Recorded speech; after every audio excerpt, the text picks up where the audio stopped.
Hello friends, ಎಲ್ಲರಿಗೂ ನನ್ನ ಚಾನಲ್ಗೆ ಸುಸ್ವಾಗತ. ಈ ದಿನ ನಾವು 6ನೇ ತರಗತಿಯ ಗಣಿತ ವಿಷಯದ ಸುತ್ತಳತೆ ಮತ್ತು ವಿಸ್ತೀರ್ಣ ಈ ಪಾಠಕ್ಕೆ ಸಂಬಂಧಿಸಿದ LBA ಲೆಸನ್ ಬೇಸ್ಡ್ ಅಸೆಸ್ಮೆಂಟ್. ನಮಗೆಲ್ಲರಿಗೂ ಆಲ್ರೆಡಿ ಗೊತ್ತಾಗಿದೆ. LBAಯಿಂದ 15 ಅಂಕಗಳು ಮತ್ತು ಮರುಸಿಂಚನದಿಂದ 5 ಅಂಕಗಳನ್ನು ಒಳಗೊಂಡಿರುವಂತಹ ಪ್ರಶ್ನೆ ಪತ್ರಿಕೆಯನ್ನು ನೋಡೋಣ. ಫ್ರೆಂಡ್ಸ್, ಇಲ್ಲಿಯವರೆಗೆ ನೀವು ನಮ್ಮ ಚಾನಲನ್ನು ಸಬ್ಸ್ಕ್ರೈಬ್ ಮಾಡಿಲ್ಲ ಅಂತಂದರೆ ಪ್ಲೀಸ್ ಸಬ್ಸ್ಕ್ರೈಬ್ ಮಾಡಿ, ಲೈಕ್ ಮಾಡಿ, ಶೇರ್ ಮಾಡಿ, ಕಮೆಂಟ್ ಮಾಡಿ.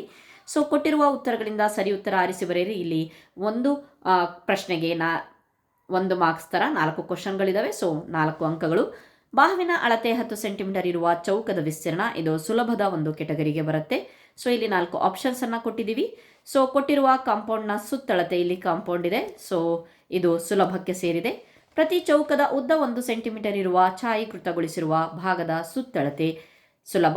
ಈ ಎಲ್ಲ ಪ್ರಶ್ನೆಗಳು 5 ಪ್ರಶ್ನೆಗಳು ಮರುಸಿಂಚನದಿಂದ ಮತ್ತು 5 LBA ಕ್ವಶನ್ ಬ್ಯಾಂಕಿಂದನೇ ನಾವು ತೆಗೆದಿರೋದು. ಸೊ 4ನೇದು ಕೊಟ್ಟಿರುವ ಆಕೃತಿಯ ಸುತ್ತಳತೆ, ಇಲ್ಲಿ ಆಕೃತಿಯನ್ನು ಕೊಡಲಾಗಿದೆ, 24 ಸೆಂಟಿಮೀಟರ್ ಇದೆ. ಆದರೆ ಪ್ರಶ್ನಿಸಲಾದ ಭಾಗದ ಉದ್ದ ಎಷ್ಟಿದೆ ಅಂತ ಹೇಳಿಬಿಟ್ಟು ಕೊಟ್ಟಿದ್ದಾರೆ. ಇದು ಸಹ ಸುಲಭಕ್ಕೆ ಸೇರಿದೆ. ಅದಾದಮೇಲೆ ನೆಕ್ಸ್ಟ್ ಮೇನ್ ಬಂದುಬಿಟ್ಟು ಬಿಟ್ಟ ಸ್ಥಳವನ್ನು ತುಂಬಿರಿ. ಇಲ್ಲೂ ಸಹ 4 ಬಿಟ್ಟ ಸ್ಥಳಗಳಿದೆ. ಒಂದೊಂದು ಬಿಟ್ಟ ಸ್ಥಳಕ್ಕೆ 1 ಮಾರ್ಕ್ಸ್ ಥರ ಟೋಟಲ್ 4 ಅಂಕಗಳು. ಒಂದು ಚೌಕಾಕೃತಿಯ ಸುತ್ತಳತೆ 64 ಸೆಂಟಿಮೀಟರ್ ಆದರೆ ಅದರ ವಿಸ್ತೀರ್ಣ ಎಷ್ಟು? 7 ಮೀಟರ್ ಉದ್ದ ಇರುವ ಚೌಕಾಕೃತಿಯ ನೆಲದ ವಿಸ್ತೀರ್ಣ ಎಷ್ಟು? ಇದು ಸಾಧಾರಣ, ಇದು ಸುಲಭ. ನೆಕ್ಸ್ಟ್ 7ನೇ ಪ್ರಶ್ನೆ, 12 ಸೆಂಟಿಮೀಟರ್ ಅಗಲ ಮತ್ತು 8 ಸೆಂಟಿಮೀಟರ್ ಉದ್ದ ಇರುವ ಆಯತಾಕಾರದ ಜಮೀನಿನ ಸುತ್ತಳತೆ ಸುಲಭ. ಅಂದರೆ ಈ ಒಂದು ಪ್ರಶ್ನೆಯ ಕೆಟಗರಿ ಸುಲಭದ ಒಂದು ವಿಧಕ್ಕೆ ಬರುತ್ತೆ. ನೆಕ್ಸ್ಟ್ ಬಂದುಬಿಟ್ಟು 2 ಬಾಹುಗಳ ಅಳತೆ 14 ಸೆಂಟಿಮೀಟರ್ ಮತ್ತು 16 ಸೆಂಟಿಮೀಟರ್ ಇರುವ ತ್ರಿಭುಜದ ಸುತ್ತಳತೆ 36 ಸೆಂಟಿಮೀಟರ್ ಆದರೆ 3ನೇ ಬಾಹುವಿನ ಅಳತೆ ಎಷ್ಟು ಅಂತ ಹೇಳಿಬಿಟ್ಟು ಇದು ಸಾಧಾರಣಕ್ಕೆ ಸೇರಿದೆ. ಹೊಂದಿಸಿ ಬರೆಯಿರಿ ಕೊಟ್ಟಿದ್ದಾರೆ. ಇಲ್ಲೂ ಸಹ 4 ಪ್ರಶ್ನೆಗಳು, ಪ್ರತಿಯೊಂದಕ್ಕೂ 1 ಅಂಕ, ಟೋಟಲ್ 4. ಎಲ್ಲವೂ ಸಹ ಸುಲಭದ ಒಂದು ವಿಧಕ್ಕೆ ಸೇರಿದೆ. ಇಲ್ಲಿ ಆಯತದ ಸುತ್ತಳತೆ, ಚೌಕದ ಸುತ್ತಳತೆ, ಆಯತದ ವಿಸ್ತೀರ್ಣ ಮತ್ತು ಚೌಕದ ವಿಸ್ತೀರ್ಣವನ್ನು ಕೊಟ್ಟು ಇಲ್ಲಿ ಆನ್ಸರ್ಸ್ಗಳನ್ನು ಹೊಂದಿಸಿ ಬರಿಬೇಕಾಗತ್ತೆ. ನೆಕ್ಸ್ಟು ಕೆಳಗಿನ ಪ್ರಶ್ನೆಗಳಿಗೆ ಉತ್ತರಿಸಿ. ಇಲ್ಲಿ 2 ಮಾರ್ಕ್ಸಿಗೆ 1 ಪ್ರಶ್ನೆ ಇದೆ, ಟೋಟಲ್ 2 ಮಾರ್ಕ್ಸು. ಇದು ಮರುಸಿಂಚನದಿಂದ ಆಯ್ಕೆ ಮಾಡಿಕೊಳ್ಳಲಾಗಿದೆ. ಇಲ್ಲಿ ಈ ಕೆಳಗಿನ ಆಕೃತಿಗಳ ಸುತ್ತಳತೆಯನ್ನು ಕಂಡುಹಿಡಿಬೇಕಾಗತ್ತೆ.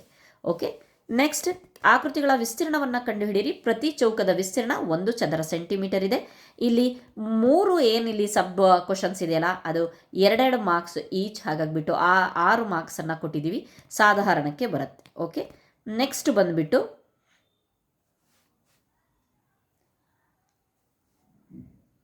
32 ಸೆಂಟಿಮೀಟರ್ ಉದ್ದವಿರುವ ದಾರದಿಂದ ಒಂದು ಚೌಕಾಕಾರದ ಆಕೃತಿಯನ್ನು, ಇಲ್ಲಿ ಮತ್ತೊಂದ್ಸಲ ಇಲ್ಲಿ ಹೇಳ್ತೀನಿ ಏನಪ್ಪ ಅಂತಂದರೆ, ಇಲ್ಲಿ 2 ಪ್ರಶ್ನೆಗಳಿದೆ, 3 ಮಾರ್ಕ್ಸ್. ಈ 3 ಏನಿದೆಯಲ್ವ, ಒಂದೊಂದು ಮಾರ್ಕ್ಸ್, ಪ್ರತಿಯೊಂದು ಈ ಒಂದು ವಿಸ್ತೀರ್ಣ ಕಂಡು ಹಿಡಿದ್ರೆ 1 ಮಾರ್ಕ್ಸ್ ಬರುತ್ತೆ. ಇಲ್ಲಿ 3 ಮಾರ್ಕ್ಸು. ಇದು ಮರುಸಿಂಚನದಿಂದ ತೊಗೊಂಡಿದ್ದೀವಿ, ಇದು ಸಹ ಮರುಸಿಂಚನದಿಂದ ತೊಗೊಂಡಿದ್ದೀವಿ.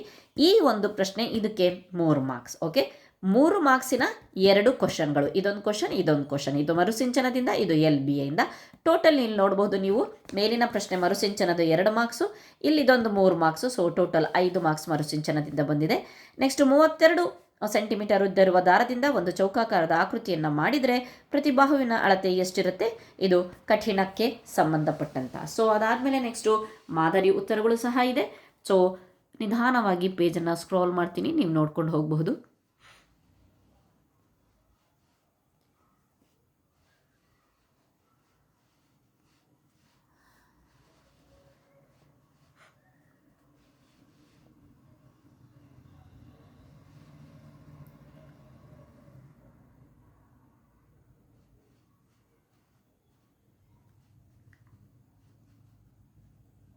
Okay friends, thank you.